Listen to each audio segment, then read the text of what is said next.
What's good, peeps? Thank you as always for passing by the channel. Much appreciated. Hit that subscribe button if you guys are new. Right, the biggest name in boxing fights in September. What's that, 10, 11 weeks away? And we still don't know who the hell he's going to fight. That man obviously being Saul Canelo Alvarez. I did a video 2 days ago saying that Sergey Kovalev was the front runner. He's come out recently, and we're going to probably do a video on this saying no, he's fighting Anthony Yarde next. So that, I guess, rules him out. Although he could be just trying to double bluff here. Maybe saying that he's going to fight Yarde because he maybe wants more money, or there is an issue with the weight. We're hearing that if Canelo does fight Sergey Kovalev, it won't be at 175. I mean, it gets dodgy and dodgy as it goes on. But maybe he's just double bluffing to get more money by saying he's going to fight Anthony Yarde. But just rule him out for a second. The next two names are Gennady Golovkin, which I don't want to see. And this is no disrespect to Golovkin. It's a fantastic fight, but seen it now. It's done. It's happened. I can only see one winner in that fight. And even with the new Jonathan Banks, I can only see one winner just because Canelo is younger and stronger. And Golovkin, who I thought won the first one, maybe lost the second one. And I just don't see how he turns it around. So let's rule out Golovkin for a second as well. And the other name was Callum Smith. So those are the three concrete names we've heard about. Kovalev, Callum Smith, Golovkin. Now, let's be honest here. Those are no gimmies, right? Those are no gimmies. And I'm saying this because I am going to maybe put down Canelo a little bit in this video. But those as free options are very, very tough options.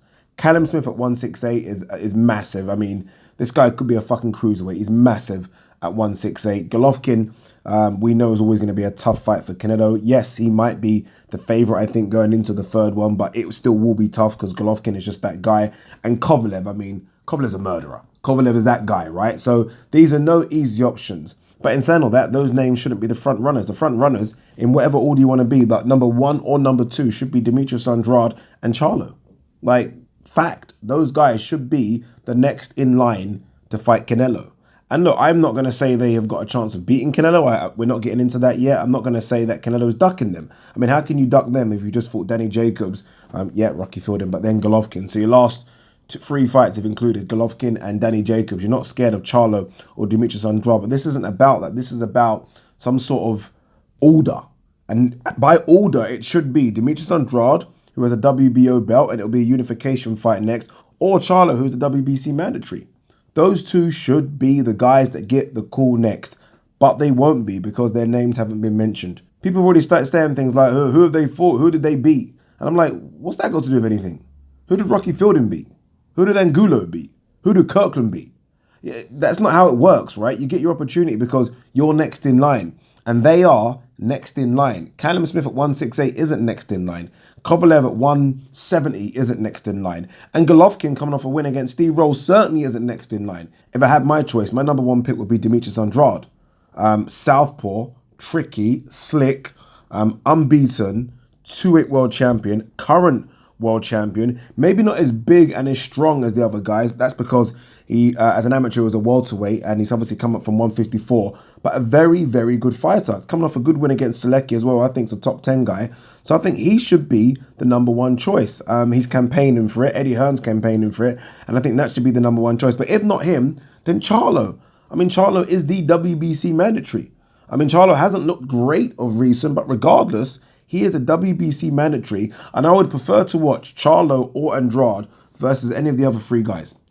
I'm being serious. I'd way prefer to see those guys come up against Canelo because I feel like I want to see Canelo against a mover.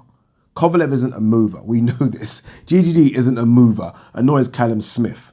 Charlo and Demetrius Andrade are. So it's a styles make fights type thing, and those should be the first two options. But I could bet anything on it. Anything I have in my life that neither of those guys will get the call, and that's a shame. There needs to be some sort of order in boxing. And right now, it's almost getting to be like the Mayweather situation where these guys just literally pick anyone and say, I'd fight that and fight that randomly. I think it makes for bad sort of hierarchy within boxing. And I don't like it. And I think it should be Andrade next. But again, it won't be. What do you guys think? Who should be next? Again, this is no disrespect to Canelo. We look at Canelo's record, and I'm not going to say he ducks and dodges anybody. But he shouldn't be calling out those three guys when I think there's other two guys in the wings that I think deserve their opportunities more than those guys. What do you think? Anyway, let me know. Peace.